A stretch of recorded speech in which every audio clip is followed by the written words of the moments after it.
Hola amigos de Poema Diario, hoy vamos a leer un poema y una nota biográfica de Anna Akhmatova. Esta poetisa rusa nació en Bolshoi Fontan, cerca de Odessa, Ucrania, el 11 de junio o 23 de junio según el calendario gregoriano. Anteriormente el calendario era juliano en el Imperio Ruso, digamos. Después, en 1918 o 17 creo que fue, o 18, se pasó al calendario gregoriano. 23 de junio de 1889 y falleció en Domodedovo, cerca de Moscú, el 5 de marzo de 1966, con 76 años. Fue una destacada poeta rusa, junto con Nikolai Gumilyov y Osip Mandelstam. Fue una de las figuras más representativas de la poesía acmeísta de la Edad de Plata, de la literatura rusa.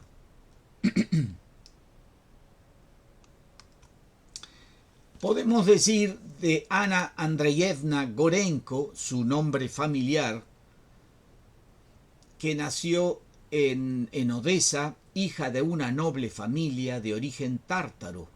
Su infancia no parece que fuese muy feliz. Sus padres se separaron en 1905.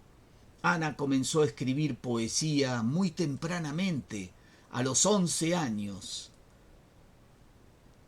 Como su padre no quería ver ningún verso impreso bajo su respetable apellido, ella decidió adoptar el de su bisabuela tártara, Akhmatova, como seudónimo. Así que comenzó a firmar ya muy tempranamente Ana Akhmatova sus poemas. Estudió Derecho, Latín, Historia y Literatura en Kiev y en San Petersburgo.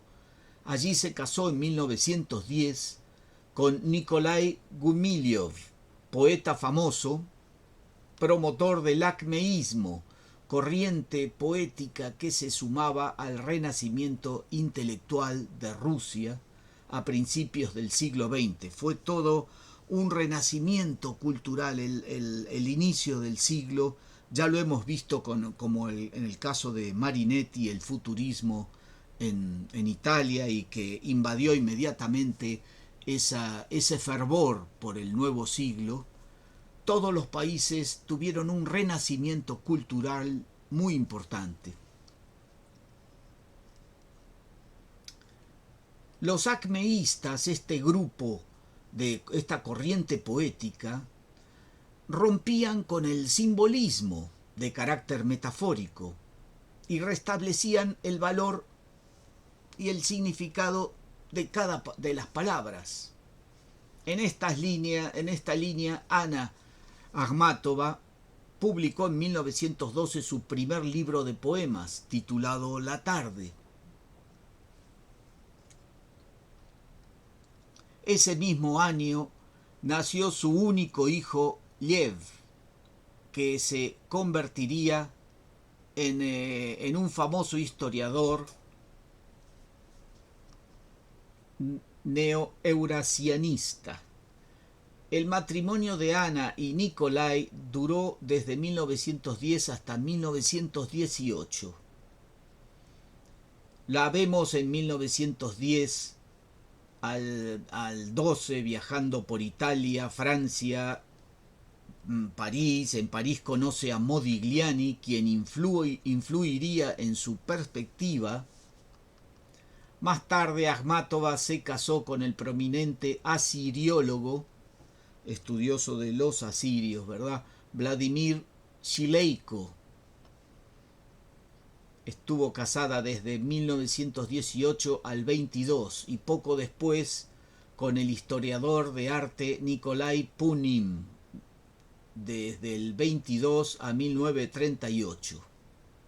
Boris Pasternak, el poeta, también estuvo enamorado de ella, pero Ana rechazó su proposición. Sus primeros escritos parecen intuir la gran soledad en que se verá sumergida año más tarde, después de las trágicas consecuencias de la Revolución Rusa de 1917. Ana se verá afectada ya que en 1921 su primer marido, Nikolai Gumilyov, fue acusado de conspiración y fusilado. Más tarde su hijo fue también arrestado y deportado a Siberia. Su último marido, Punin, murió de agotamiento en un campo de concentración en 1938. Los poemas de Ana se prohibieron. Fue acusada de traición y deportada. Por temor a que fusilaran a su hijo, quemó todos sus papeles personales. En 1944 recién pudo regresar con su hijo a Leningrado, ciudad devastada por el asedio nazi y la Segunda Guerra Mundial, ¿verdad? Allí comenzó a ganarse la vida traduciendo a Leopardi y publicando ensayos, por ejemplo los de Alexander Pushkin, en periódicos. Todos sus amigos habían emigrado o habían sido represaliados, fusilados o enviados a los campos de concentración en Siberia, donde por las fortísimas condiciones de vida morían directamente congelados si no estaban a cubierto. Recordemos que con 30 grados bajo cero, solamente el hecho de sentarse en un banco a la intemperie corres peligro de muerte porque te entra lo que se llama el sueño blanco, la congelación inmediata y el dormitar del cual no se despierta.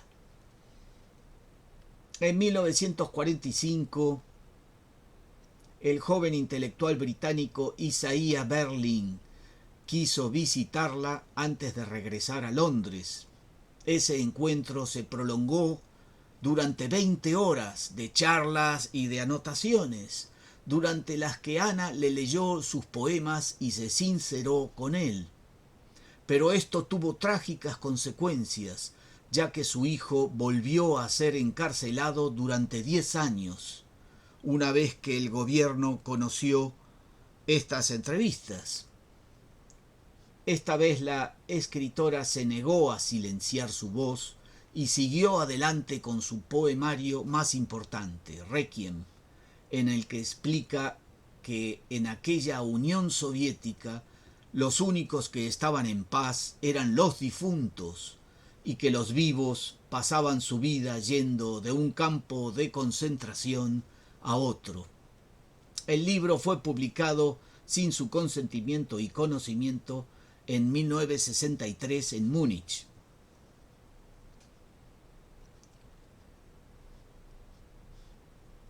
En 1946 el Comité Central del PQS aprobó la resolución donde se criticaba la labor de las revistas literarias, entre las que publicaban sus obras Ana Akhmatova.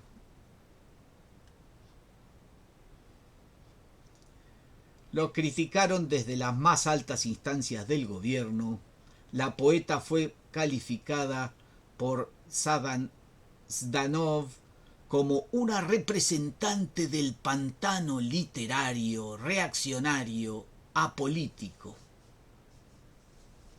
El 4 de septiembre de ese mismo año, 1946, Akhmatova y Soshenko, otro escritor, fueron expulsados de la Unión de Escritores Soviéticos, lo que conllevaba la prohibición de la publicación de obras y la denegación de las cartillas de racionamiento en un Leningrado devastado por la recién terminada guerra.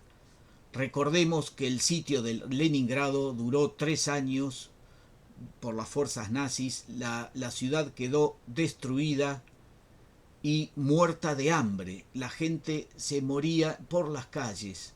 En 1962, Akhmatova estuvo propuesta para el Nobel de Literatura. En el 64, en su honor a sus 75 cumpleaños, se realizaron nuevos estudios y se publicaron nuevas recopilaciones de sus versos. Este mismo año viajó a Taormina, en Italia, donde recibió el Premio Internacional de Poesía y en 1965 fue nombrada doctora honoris causa por la Universidad de Oxford. Viajó a Gran Bretaña con escala en París y se publicó en Moscú El correr del tiempo, 1909-1965. Un balance incompleto y censurado de su obra. Sus últimas piezas, compuestas en ritmo y sentido neoclásico, parecen ser la voz que reflejaba lo mucho que había vivido.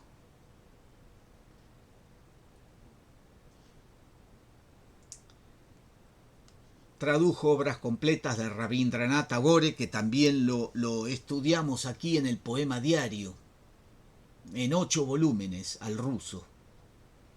El 5 de marzo de 1966, Ana Akhmatova murió de un infarto en el sanatorio en las afueras de Moscú.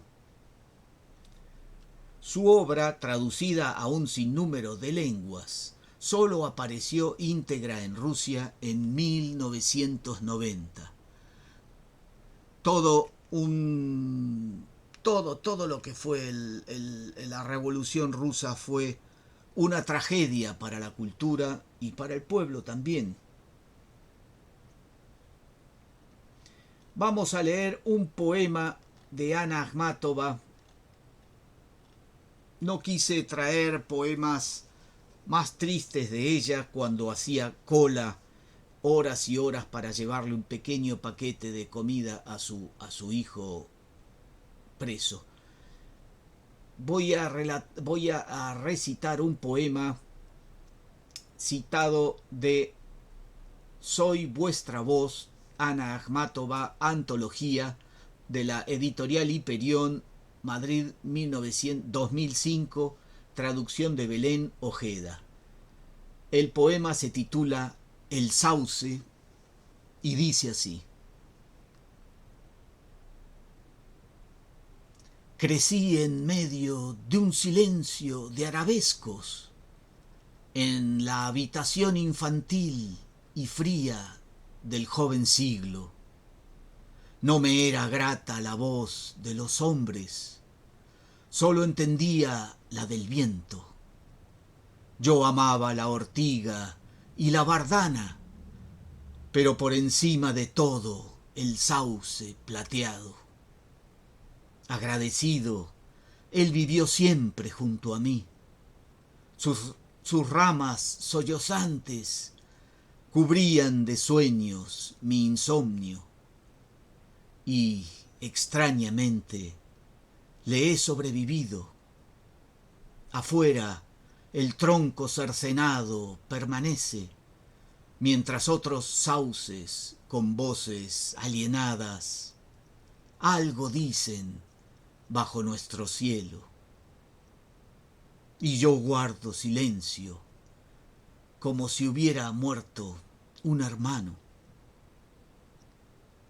Gracias, Ana Akhmatova, por tu vida, por tu resistencia valiente frente a la represión que sufrió grandísima parte del pueblo soviético. Y digo soviético para englobar a todos los pueblos y nacionalidades que estuvieron bajo la tutela de la Unión de Repúblicas Socialistas Soviéticas hasta la caída del muro de Berlín, ¿verdad? En 1989 comenzó la liberación gradual de todos los países y la independencia añorada de muchos de ellos. Un minuto de poesía cada día puede cambiar nuestra jornada, a la larga nuestro mundo y a la larga el mundo de todos. Vamos a intentarlo. Gracias, amigos, por ver este programa.